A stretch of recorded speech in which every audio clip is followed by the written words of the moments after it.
Hello friends, আজকে আমাদের topic হচ্ছে ডায়াবেটিস মেলাইটাস। সো ডায়াবেটিস মেলাইটাসের ক্ষেত্রে মেইন যে হরমোনটা রিলেটেড সেটা হচ্ছে ইনসুলিন।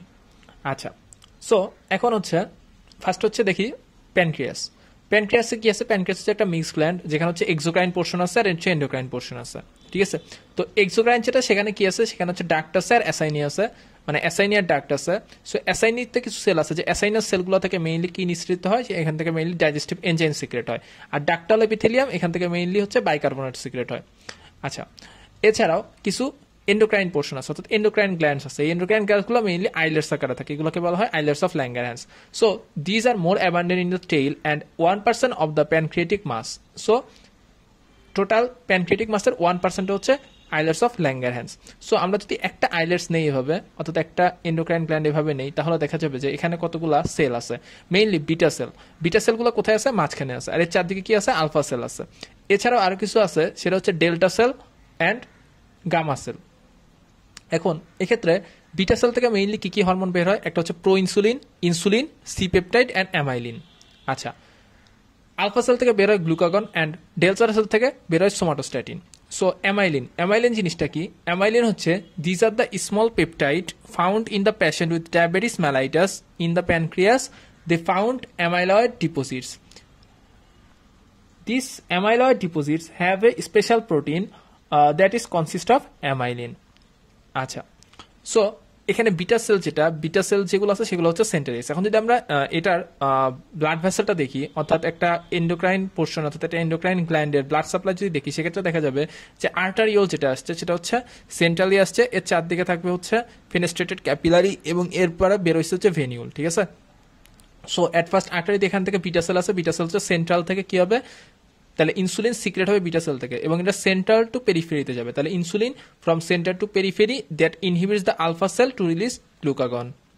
আচ্ছা, এবার যদি আমরা ইনসুলিন প্রোডাকশনটা দেখি, সেক্ষেত্রে দেখা যাবে যে ইনসুলিনের কি আছে? এটা এখানে হচ্ছে দুইটা চেন আছে। ফার্স্টে এই অংশটাকে বলা হয় ইনিশিয়াল সেগমেন্ট অথবা সিগন্যাল সিকোয়েন্স। এরপরে কি আছে? বিটা চেন, এরপর আছে আলফা চেন বা এ চেন এবং বি চেন, এবং এই দুইটার মাঝে আছে সি চেন বা কানেক্টর চেন। ঠিক আছে, এই পুরো জিনিসটাকে বলা হয় প্রি প্রো ইনসুলিন। এরপরে ইনিশিয়াল সেগমেন্টটা যখন ডিস্ট্রাকশন হয়ে যাবে, তখন বাকি অংশটাকে বলা হয় প্রো ইনসুলিন। এখন প্রো ইনসুলিনের দুইটা অংশ, একটা হচ্ছে ম্যাচিউর ইনসুলিন আর একটা হচ্ছে সি পেপটাইড। তাহলে এবার যদি, এবং এই প্রো ইনসুলিনের ক্ষেত্রে আরো দুইটা চেইন আসছে, সেটা হচ্ছে ডাইসালফাইড বন্ড। একটা হচ্ছে এ চেন আর বি চেনের মাঝখানে দুইটা ডাইসালফাইড বন্ড আছে, আর হচ্ছে এ চেনের ইন্ট্রাচেন একটা ডাইসালফাইড বন্ড আছে। আচ্ছা, এরপরে যদি একটা এনজাইমের মাধ্যমে এখানে এখানে কাট করা হয়, তাহলে এই অংশটাকে বলা হয় ম্যাচিউর ইনসুলিন আর কানেক্টর চেনটাকে বলা হয় সি পেপটাইড। আচ্ছা, এখন যদি আমরা ইনসুলিনের প্রোডাকশনটা দেখি, ফার্স্ট হচ্ছে এটা মনে করি একটা সেল, অর্থাৎ বিটা সেল। বিটা সেলের মধ্যে এটা কি আছে? এটা হচ্ছে একটা নিউক্লিয়াস আছে এবং ক্রোমোজোম আছে। তো 11 নম্বর ক্রোমোজোমে যে শর্ট আর্ম আছে, সেই শর্ট আর্মের the short arm of the gene of insulin. তো এই শর্ট আর্মে কি আছে? ইনসুলিনের জিন আছে। তো এই হচ্ছে আমার ইনসুলিনের তৈরি যে জিনটা, সেই জিনটা, তো জিনটা হচ্ছে কপি করে নিলাম। কপি করলে এখান থেকে যেটা আসবে সেটা হচ্ছে এমআরএনএ। ঠিক আছে, তো এমআরএনএর পরে কি হবে? এমআরএনএর পর হচ্ছে এখানে রাইবোজোম এসে কানেক্ট হবে এবং এটা ট্রান্সলেশন হবে। ট্রান্সলেশনের মধ্যে যে পেপটাইড চেন তৈরি করবে, তাহলে peptide chain fold to form signal sequence. তো ফার্স্ট হচ্ছে সিগন্যাল সিকোয়েন্সটা তৈরি হবে। পরবর্তীতে এই সিগন্যাল সিকোয়েন্সটা রাফ এন্ডোপ্লাজমিক রেটিকুলাম, যেটা রাফ এন্ডোপ্লাজমিক রেটিকুলামের গায়ে অ্যাটাচড হবে। তো অ্যাটাচড হওয়ার পরে আস্তে আস্তে যত বেশি ট্রান্সলেশন হতে যাবে, সিগন্যাল সিকোয়েন্সটা তত বাড়বে। আচ্ছা, রাফ এন্ডোপ্লাজমিক রেটিকুলামের ভিতরে একটা এনজাইম আছে, নাম হচ্ছে এন্ডোপেপটাইডেস। পরবর্তীতে এন্ডোপেপটাইডেস এসে এখানে হচ্ছে একটা কাট করবে। কোথায় কাট করবে? এই সিগন্যাল সিকোয়েন্সে। ঠিক আছে, তো ফার্স্টে পুরো অংশটাকে বলা হয় প্রি প্রো ইনসুলিন। তো এন্ডোপেপটাইডেসে যখন ইনিশিয়াল অর্থাৎ সিগন্যাল সিকোয়েন্সটাকে কাট করে দেবে, তখন ওই বাকি অংশটাকে বলা হয় প্রো ইনসুলিন। এবং এখানে আরো তিনটা ডাইসালফাইড বন্ড আসবে, একটা হচ্ছে এইচএন আর বিচেনের মাঝে, একটা হচ্ছে ইন্ট্রা এইচএনের ওখানে। তাই তিনটা ডাইসালফাইড বন্ড আসলে তখন পুরো জিনিসটাকে বলা হয় প্রো ইনসুলিন। ঠিক আছে, তো এই প্রো ইনসুলিন ফর্মে একটা ভেসিকুলার মাধ্যমে এন্ডোপ্লাজমিক রেটিকুলাম থেকে জিনিসটা গলগি অ্যাপারেটাসের কাছে আসবে। তারপরে গলগি অ্যাপারেটাস এটাকে আপটেক করবে। আপটেক করার পর ভেতরে যখন এটা প্রবেশ করবে, এরপরে গলগি অ্যাপারেটাসে একটা এনজাইম আছে। ঠিক আছে, এনজাইমটা এসে কি করবে? এই সি চেন, যেটা এই সি বা কানেক্টর চেনটাকে, এটাকে কেটে আলাদা করে দিবে। এখানেও একটা এন্ডোপেপটাইডেস আছে। এর মাধ্যমে এটা কি হবে? এটা হচ্ছে ম্যাচিউর ইনসুলিন আর হচ্ছে সি পেপটাইড, দুইটা জিনিস তৈরি হলো। ঠিক আছে, সেম অ্যামাউন্টে। পরবর্তীতে জিঙ্ক আয়নের সাথে এই দুইটা কি হবে? ভেসিকুলার দিয়ে বের হয়ে ভেসিকল আকারে প্যাকেট হয়ে থাকবে। ঠিক আছে, this are the secretory vesicles of the insulins in the beta cell. তো এখানে যে চেন আছে, এ চেন এবং বি চেন, এই দুটোর মাঝখানে কি আছে? ডাইসালফাইড বন্ড আছে। তো এ চেনে কয়টা অ্যামিনো অ্যাসিড আছে? Mainly 21 amino acid. আর বি চেনে আছে হচ্ছে 30 অ্যামিনো অ্যাসিড। ঠিক আছে, বি চেনে আছে হচ্ছে 30 অ্যামাইনো অ্যাসিড। এরপরে আমরা যদি নিচের দিকে একটু দেখি, ধরি হচ্ছে এটা একটা বিটা সেল বা যে কোনো একটা সেল, ঠিক আছে, এটা একটা মনে করি বিটা সেল। তো এই বিটা সেলের কি আছে, ফার্স্টে সেল মেমব্রেনে একটা রিসিপ্টর আছে, নাম হচ্ছে GLUT2 রিসিপ্টর, ঠিক আছে, বা গ্লুকোজ ট্রান্সপোর্টার 2। তো এই GLUT2 রিসিপ্টর কোথায় থাকে, মেইনলি বিটা সেলে থাকে, এছাড়াও লিভার, ইন্টেস্টাইন, কিডনি। কিভাবে মনে রাখবো, বিটা সেল লাইকস GLUT2, তাহলে বিটা সেলে থাকে L for liver, I for intestine, K for kidneys, ঠিক আছে। তো এই তিনটা জায়গায় মেইনলি কি থাকে, GLUT2 রিসিপ্টর থাকে, which is a 2-way transporter and it helps in facilitated diffusion. তো ফার্স্টে কি হয়, ফার্স্টে মনে করি এখানে হচ্ছে GLUT2 রিসিপ্টর আছে, ঠিক আছে, GLUT2 আছে। তো এখানে হচ্ছে একটা রিসিপ্টর আছে, এটা হচ্ছে আমার জিআইটি। তো জিআইটি থেকে ফার্স্ট হচ্ছে কি হবে, ব্লাড, তাহলে জিআইটি থেকে গ্লুকোজটা আমার খাওয়ার পরে এই গ্লুকোজটা হচ্ছে জিআইটি থেকে অ্যাবজর্পশন হয়ে ব্লাডে যাবে, এবং ব্লাড থেকে গ্লুকোজটা কোথায় যাবে, এই GLUT2 বিটা সেলের GLUT2 রিসিপ্টর এটা নিবে। নেওয়ার পরে এটা হচ্ছে কি করে, ফার্স্টে এভাবে থাকে, এরপর যখন গ্লুকোজ দ্বারা লোড হয় জিনিসটা ভেতরের দিকে ঢুকে যায়, ঠিক আছে, ফ্যাসিলিটেড ডিফিউশনের মাধ্যমে ভেতরের দিকে ঢুকে যায়। তো ঢুকে যাওয়ার পরে এই গ্লুকোজটা বিটা সেলের ভেতরে বাড়ার পর এই গ্লুকোজটা মেনলি গ্লাইকোলাইসিস হয়। তো গ্লাইকোলাইসিসের মাধ্যমে কি হয়, এই গ্লুকোজগুলো ভেঙে ফার্স্টে হচ্ছে হেক্সোকাইনেস বা গ্লুকোকাইনেস এনজাইমের মাধ্যমে কি করে, গ্লুকোজ 6 ফসফেট তৈরি করে, পরবর্তীতে সেটা ধাপে ধাপে গ্লাইকোলাইসিস প্রক্রিয়ার মাধ্যমে পাইরুভিক অ্যাসিড ফর্মেশন করে। তো এই পাইরুভিক অ্যাসিডটা পরবর্তীতে কি হয়, টিসিএ সাইকেলে যায়, ঠিক আছে, টিসিএ সাইকেল বা ক্রেবস সাইকেলের মাধ্যমে এই পাইরুভিক অ্যাসিডটা পরবর্তীতে অক্সিডেটিভ ফসফোরাইলেশন হয়ে পাইরুভিক অ্যাসিডটা ভেঙে এটিপি তৈরি করে। তো এখানে কি হয়, এখানে হচ্ছে এডিপি গুলো মিলে মেইনলি এটিপিটা ফর্মেশন হয়, ঠিক আছে। আচ্ছা, এছাড়াও এখানে কি আছে, এখানে হচ্ছে একটা চ্যানেল আছে, এই চ্যানেলটার নাম হচ্ছে পটাশিয়াম চ্যানেল, ঠিক আছে। তো পটাশিয়াম চ্যানেলের এদিকে এডিপি আছে আর এখানে খালি আছে। এখন এই যে এটিপি গুলো আসলো, এই এটিপি গুলো এখানে যুক্ত হয়, যুক্ত হওয়ার ফলে কি হবে, দেখো এটিপির সংখ্যা কমতেছে আর এটিপির সংখ্যা বাড়তেছে, তাহলে এটিপি গুলো যখন এখানে যুক্ত হবে তখন এই জিনিসটা ভাবে লেগে যাবে, অর্থাৎ পটাশিয়াম আর লিক হইতে পারবে না, ঠিক আছে। নর্মালি মনে করি এই অবস্থায় সেল রেস্টিং ইউনিট পোটেনশিয়াল হচ্ছে -70, ঠিক আছে। যখন এটিপি বাড়বে তখন এটিপি সেখানে যুক্ত হবে, যুক্ত হয়ে এই এটিপিটা কি করবে, এই পটাশিয়াম চ্যানেলটাকে ব্লক করে দিবে, ঠিক আছে। তাহলে ব্লক করে দেওয়ার ফলে পটাশিয়াম আর যেহেতু লিক হইতে পারতেছে না, তাহলে ভেতরের পোটেনশিয়ালটা আস্তে আস্তে বাড়তেছে, অর্থাৎ -70 থেকে -50 হয়েছে, ঠিক আছে। যখনই -50 হবে তো থ্রেশহোল্ড পোটেনশিয়ালে পৌঁছাবে, তখন কি হবে, ক্যালসিয়াম চ্যানেলগুলো ওপেন হবে, আগে এটা ক্লোজ ছিল, এখন ক্যালসিয়াম চ্যানেলগুলো ওপেন হবে। ওপেন হওয়ার পরে অনেক বেশি ক্যালসিয়াম আয়ন এন্ট্রি করবে, এবং এই ক্যালসিয়ামগুলো ভেসিকলগুলোকে ধরে ধরে নর্মালি কি করবে, এক্সিট করবে, ঠিক আছে, ভেসিকলগুলোকে নিয়ে নিয়ে এই সেল মেমব্রেন থেকে ভেসিকলগুলো এক্সিট করবে, অর্থাৎ ইনসুলিন সিক্রেশন বাড়াবে। তো ইনসুলিন ভেসিকুলার মধ্যে হেক্সামার অবস্থায় থাকে, যখন এটা বের হয় পরবর্তীতে সেটা মোনোমার অথবা ডাইমার হয়ে যায়, ঠিক আছে। তো এখান থেকে কি কি জিনিস মানে সিক্রেট হবে বিটা সেল থেকে, ফার্স্ট হচ্ছে ইনসুলিন, এছাড়াও সি পেপটাইড, এছাড়াও কিছু প্রো ইনসুলিন থাকে এবং হচ্ছে অ্যামাইলিন থাকে। আচ্ছা, এখন এই এটিপি যেটা আছে, এই এটিপির জায়গায় যদি কোনো ড্রাগস সেম কাজটা করে, কিছু কিছু ড্রাগ আছে যেটা হচ্ছে এটিপির জায়গায় বাইন্ড করতে পারে, এরকম কিছু ড্রাগস কি আছে, একটা হচ্ছে সালফোনাইল ইউরিয়া আর হচ্ছে মেগলিটিনাইড। সালফোনাইল ইউরিয়ার মধ্যে কি কি আছে, একটা হচ্ছে টলবিউটামাইড আর হচ্ছে গ্লাইবিউরাইড, আর হচ্ছে মেগলিটিনাইডের মধ্যে হচ্ছে রেপাগ্লিনাইড আর হচ্ছে নেটেক্লিনাইড, ঠিক আছে। আচ্ছা, এরপরে আরেকটা জিনিস জানতে হবে, সেটা হচ্ছে এই যে পটাশিয়াম আয়ন একটা ড্রাগ আছে, যেটা একটা কি করে, পটাশিয়াম আয়ন লিকিংটাকে বাড়ায় দেয়, অর্থাৎ তারা এডিপির জায়গায় এসে বসে, ঠিক আছে। এই ড্রাগটার নাম হচ্ছে ডায়াজো অক্সাইড। এটা কোথায় ইউজ করা হয়, যখন ইনসুলিনোমা হয়, ঠিক আছে, অনেক বেশি ইনসুলিন সিক্রেটিং টিউমার হয়, তখন হচ্ছে পটাশিয়াম লিক করে আমার ইনসুলিন সিক্রেশনটা কমায় দেওয়ার জন্য এই ড্রাগটা ইউজ করা হয়। আরেকটা যে জিনিস কারো কারো ক্ষেত্রে, অর্থাৎ ইয়াং পিপুলের এই যে গ্লুকোকাইনেস এনজাইমটা আছে না, এই গ্লুকোকাইনেস এনজাইমটা কনজেনিটালি অ্যাবসেন্ট থাকে। যখন এটা অ্যাবসেন্ট থাকে তখন কি হয় না, এই যে গ্লুকোজটা ইনটেক হচ্ছে, ঠিক আছে, গ্লুকোজ ইনটেক হচ্ছে ঠিকই, বাট এখান থেকে কোনো এটিপি তৈরি হচ্ছে না। তাহলে এটিপি না তৈরি হলে কোনো ইনসুলিন রিলিজ হয় না, ঠিক আছে। তাহলে ইনসুলিন যেহেতু রিলিজ হচ্ছে না, বাট গ্লুকোজ ঠিকই অনেক বেশি, বাট ইনসুলিন কোনো রিলিজ হচ্ছে না, তখন ইনসুলিনের অভাবে ব্লাডে গ্লুকোজ লেভেল বেড়ে যায়, ঠিক আছে। ব্লাডে যখন গ্লুকোজ লেভেল হাই হয়ে যায় তখন ওই জিনিসটাকে বলা হয় maturity onset diabetes mellitus in young. Normally এটা ইয়াংদের, ডায়াবেটিস মেলাইটাস নর্মালি ওল্ড এজে হয়, বাট এই এনজাইমের অ্যাবসেন্টের জন্য ইয়াংদেরও সেম কন্ডিশনটা দেখা যায়। তাহলে এটা কন্ডিশনটাকে বলা হয় maturity onset diabetes mellitus in young. তো এবার আমরা দেখব যে হচ্ছে ইনসুলিনের রিলিজের ক্ষেত্রে আর কি কি জিনিস হেল্প করে। ধরা যাক এটা হচ্ছে আমাদের একটু রিভিশন হয়ে যাক, এটা হচ্ছে একটা বিটা সেল। বিটা সেলের এখান দিয়ে হচ্ছে ফার্স্টে GLUT2 রিসিপ্টর, ফার্স্টে গ্লুকোজটা জিআইটি থেকে আসবে, GLUT2 রিসিপ্টর ফ্যাসিলিটেড ডিফিউশন হবে, এখান থেকে গ্লাইকোলাইসিসের মাধ্যমে এটিপি বাড়বে, এটিপি এখানে এসে বাইন্ড করবে, বাইন্ড করে পটাশিয়াম রিলিজটা কমাই দিবে, ফলে cell membrane resting membrane potential পজিটিভের দিকে যাবে, ক্যালসিয়াম ভেতরে ঢুকবে এবং ক্যালসিয়ামটা কি করবে, ইনসুলিন রিলিজ করবে। এই হচ্ছে মেইন জিনিসটা। কিন্তু এছাড়াও কিছু কিছু জিনিস আছে, যেমন হচ্ছে আমরা যখন খাওয়ার পরে আমাদের মেইনলি কি কি, কিছু glucose, amino acid, fatty acid এবং তার সাথে কিটোন বডি ফর্মেশন হয়, ঠিক আছে। তো এই সাবস্টেন্সগুলো আমার ফুয়েল হিসেবে কাজ করে, এই সাবস্টেন্সগুলো ইনসুলিনের সিক্রেশন বাড়ায় এভাবে, ঠিক আছে। এছাড়াও আরো কিছু পদার্থ আছে যাদেরকে বলা হয় ইনক্রেটিনস, ঠিক আছে। আচ্ছা, ইনক্রেটিনস জিনিসটাকে আগে বলি। ইনক্রেটিনস হচ্ছে the incretins is a mixture of the peptide hormones which are produced by the epithelium cell of the GIT when we take foods. They also increases the release of insulin. তাহলে আমার জিআই এপিথেলিয়াম যেটা আছে এই epithelium থেকে একটা group of peptide হরমোনের একটা mixture release হয় যখন আমরা খাবার খাই, এগুলাকে মেইনলি ইনক্রেটিন বলা হচ্ছে। ঠিক আছে, তো এগুলো আমার ইনসুলিনের রিলিজ বাড়াচ্ছে। তাহলে ইনক্রেটিনের মধ্যে কি কি পেপটাইড হরমোনের গ্রুপ আছে? একটা হচ্ছে GLP-1। GLP-1 মানে কি? Glucagon like peptide 1। ঠিক আছে, এছাড়া হচ্ছে জিআইপি। জিআইপি কি? Glucose dependent insulinotropic peptide. ঠিক আছে, বা এটাকে গ্যাস্ট্রিক ইনহিবিটরি পেপটাইডও বলা হয়, দুইটাই আছে। এছাড়া আছে সিসিকে, কোলেসিস্টোকাইনিন, সিক্রেটিন অ্যান্ড গ্যাস্ট্রিন। ঠিক আছে।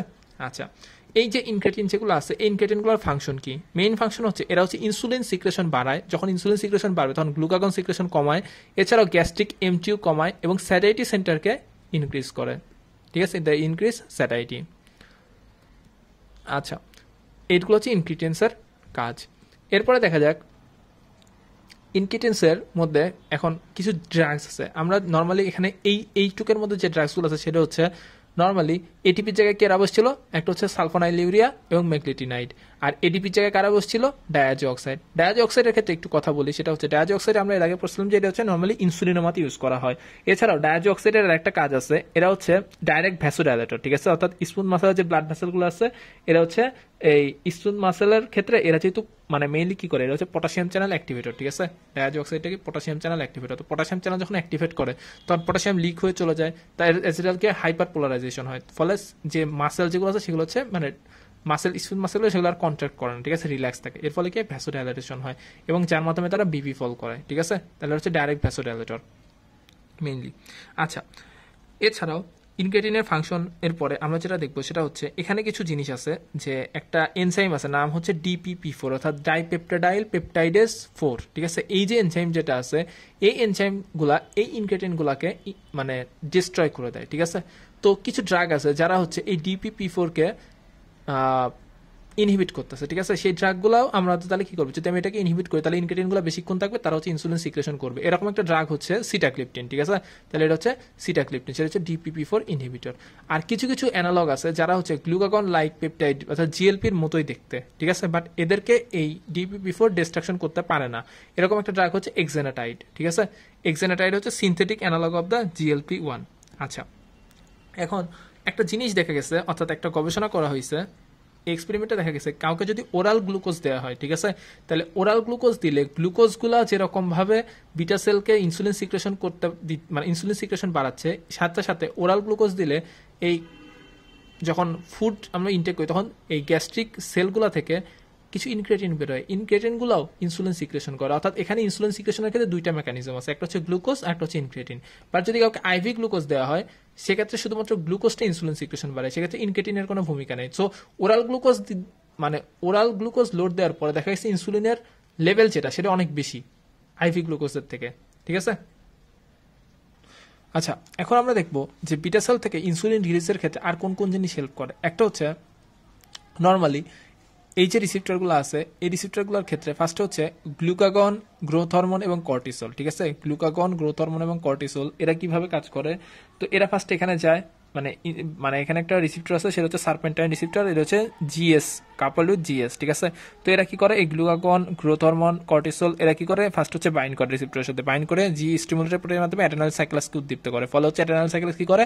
এটিপি গুলোকে সাইক্লিক এমপি ফর্মেশন করে, সাইক্লিক এমপি কি করে? ইনসুলিন রিলিজ বাড়ায়। ঠিক আছে, তাহলে এদের মেইনলি কাজ হচ্ছে এরা হচ্ছে গ্লুকো, এছাড়া কি করে? এরা হচ্ছে গ্লুকো নিওজেনেসিসটাকে বাড়ায় এবং হচ্ছে পেরিফেরাল আপটেক অফ গ্লুকোজ এটাকে কমায়। ঠিক আছে, এর মাধ্যমে এরা ডায়াবেটিক্স তৈরি করে। অর্থাৎ এরা ইনসুলিন রিলিজ করে শুরুর দিকে বেশি, বাট পরবর্তীতে এই জিনিসগুলা দুইটা মেকানিজমের মাধ্যমে ডায়াবেটিক্স ফর্মেশন করে। একটা হচ্ছে গ্লুকো নিওজেনেসিস, একটা হচ্ছে পেরিফেরাল আপটেক। যেরকম বলি, ফার্স্ট হয়েছে যদি কারো অ্যাক্রোমেগালি হয়, ঠিক আছে, অ্যাক্রোমেগালি মানে কি? অ্যাক্রোমেগালি মানে তার গ্রোথ হরমোনটা অনেক বেশি। ঠিক আছে, তাহলে অ্যাক্রোমেগালি হয়েছে, তাহলে excess growth hormone, excess growth hormone থাকলে তাদের কি হবে? গ্লুকো নিওজেনেসিসটা বেশি হবে। ঠিক আছে, তাহলে increase glucose in the blood, তাহলে ব্লাডে গ্লুকোজ লেভেল বেড়ে গেল।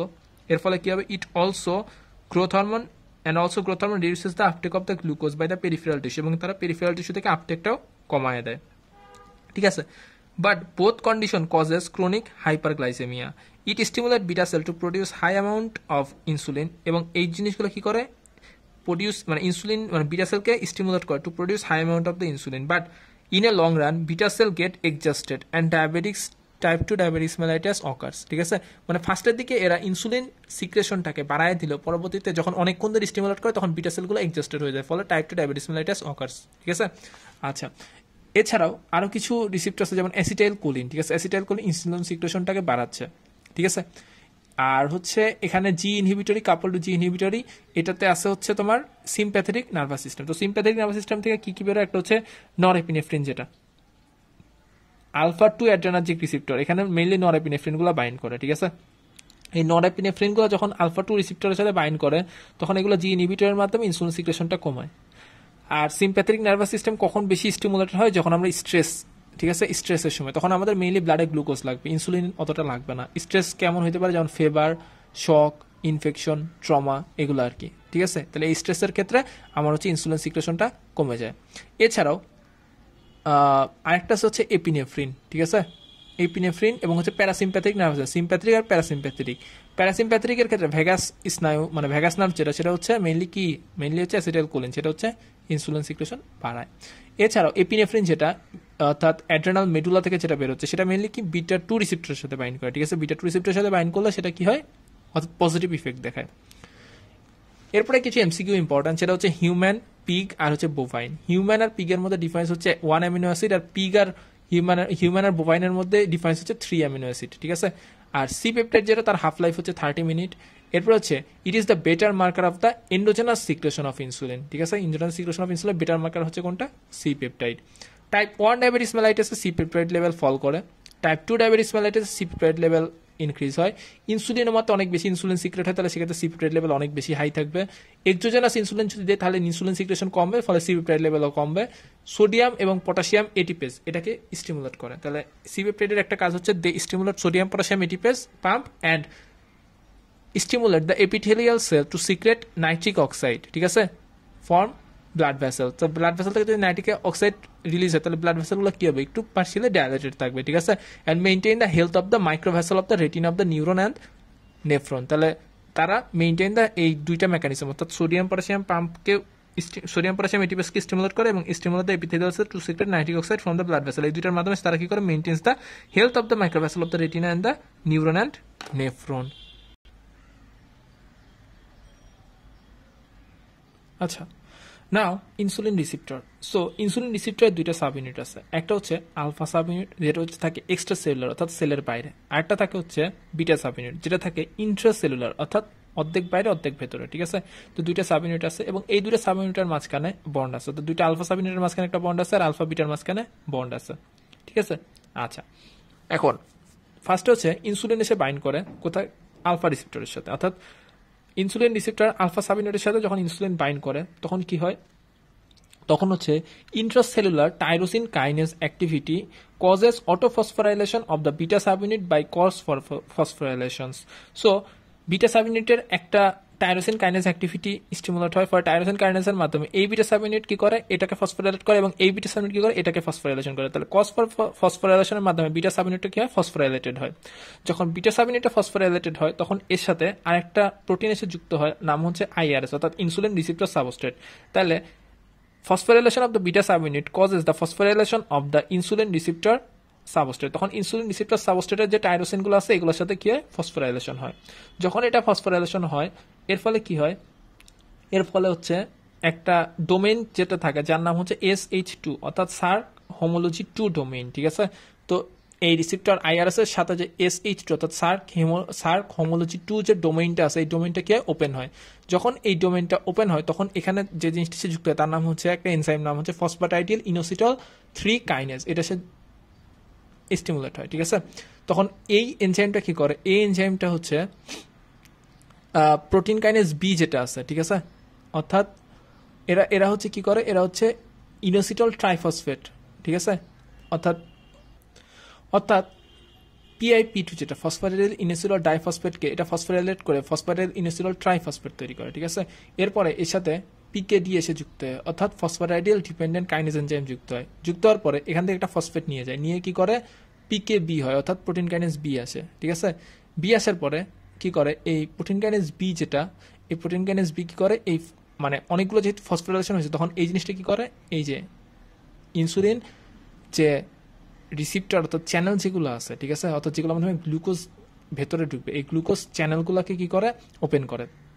অর্থাৎ পিকেবি যেটা মেইনলি হচ্ছে প্রোটিন কাইনেজ বি, এই PDK1 অর্থাৎ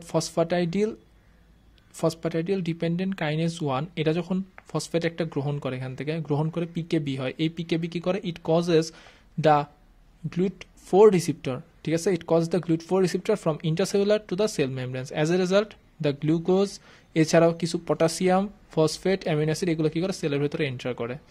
এই GLUT4 রিসিপ্টর মেইনলি কোথায় কোথায় আছে, স্কেলেটাল মাসেল, অ্যাডিপোস টিস্যু, এই দুইটা জায়গায় আছে। এরপরে যখন গ্লুকোজ এগুলো এন্টার করে তাহলে গ্লুকোজগুলো এদিক দিয়ে আসলো, ঠিক আছে, এখানে আসলো। আসার পরে মেইনলি গ্লুকোজগুলো কি হয় আমি বলি, এই কার্বোহাইড্রেট মেইনলি গ্লুকোজের আপটেক বাড়লো, তারপর এগুলো গ্লাইকোলাইসিস হবে, ইউজ হবে, যার মাধ্যমে এটিপি তৈরি করবে। এরপরে গ্লাইকোজেনেসিস হবে, অর্থাৎ গ্লুকোজগুলো গ্লাইকোজেন আকারে জমা থাকবে। এরপরে গ্লাইকোজেনোলাইসিস মানে গ্লুকোজের ভাঙন যেটা সেটা ডিক্রিজ করবে, এবং হচ্ছে গ্লুকোনিওজেনেসিস সেটা হচ্ছে ডিক্রিজ করবে, মানে হচ্ছে ব্লাডে গ্লুকোজ কমাবে এবং হচ্ছে সেলের মধ্যে গ্লুকোজ বাড়াবে, যার জন্য করা ব্লাডে গ্লুকোজ কমানোর জন্য যা যা করা দরকার তাই করবে। প্রোটিনগুলো আনার পরে এই প্রোটিনগুলো অর্থাৎ অ্যামিনো অ্যাসিডগুলো মিলে প্রোটিন সিনথেসিস হয়ে অ্যামিনো অ্যাসিডের পরিমাণ ব্লাডে কমাবে এবং প্রোটিন ব্রেকডাউনটা কমায় দিবে। লিপিডগুলো নেওয়ার পরে লাইপোজেনেসিস হবে এবং লাইপোলাইসিস এবং কিটোজেনেসিস সেগুলো হচ্ছে ডিক্রিজ করবে। আচ্ছা, এখন এখানে একটা জিনিস আছে, অর্থাৎ জিএসকে, ঠিক আছে, জিএসকেটা কি, গ্লাইকোজেন সিনথেস কাইনেজ, ঠিক আছে। তো এই পিকেবি আর একটা কাজ করে, সেটা হচ্ছে গ্লাইকোজেন সিনথেস কাইনেজ, এটাকে ফসফোরাইলেট করে। যখন এটা ফসফোরাইলেট হয় তখন সেটা ইনহিবিট হয়, ঠিক আছে। নর্মালি জিএসকের কাজ হচ্ছে এটা গ্লাইকোজেন সিনথেস যেটা এনজাইমটা ছিল তাকে ফসফোরাইলেট করা, ঠিক আছে। এটা যদি ফসফোরাইলেট হয় তাহলে ইনহিবিট হয়। এখন যদি ফসফোরাইলেট যদি না হয় তাহলে ইনহিবিট না, সেটা তখন কাজ করতেছে। গ্লাইকোজেন সিনথেসের কাজ হচ্ছে এরা গ্লুকোজ থেকে গ্লাইকোজেন তৈরি করে। তাহলে যেহেতু এরা ইনহিবিট হয়নি, তার মানে কাজ করতেছে, তার মানে গ্লুকোজ থেকে গ্লাইকোজেন ফর্মেশন হচ্ছে, ঠিক আছে। এভাবে হচ্ছে ইনসুলিন বিভিন্নভাবে কাজ করে। আর ইনসুলিনকে মেইনলি কি বলা হয়, এটা হচ্ছে অ্যানাবলিক হরমোন, ঠিক আছে। আর ইনসুলিনটা কেমন, ইনসুলিন হচ্ছে লার্জ এবং পোলার, এজন্য এরা this can not enter into the cell. So friend, আজকের মতো এখানেই। নেক্সট দিন আমরা ডায়াবেটিক্স মেলাইটাস এর ডিটেলসটা দেখবো। সবাইকে ধন্যবাদ। আসসালামু আলাইকুম।